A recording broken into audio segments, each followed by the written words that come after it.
If you're experiencing a slow installation loop while trying to install GTA 5, follow these steps to speed up the process. This guide will help you troubleshoot and resolve common issues. Step 1. Check system requirements. Ensure your computer meets the minimum system requirements for GTA 5. Insufficient hardware can lead to installation delays. Verify your CPU, RAM, and disk space before proceeding. Step 2. Disable antivirus software.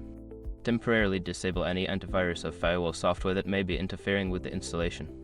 These programs can sometimes block or slow down the installation process. Step 3. Use a wired connection. If you're using Wi-Fi, switch to a wired Ethernet connection.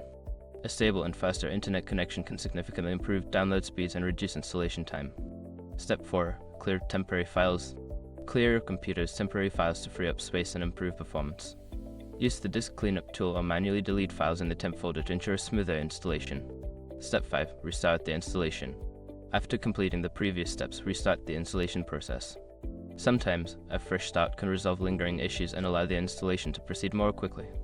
By following these steps, you should be able to speed up the installation of GTA 5.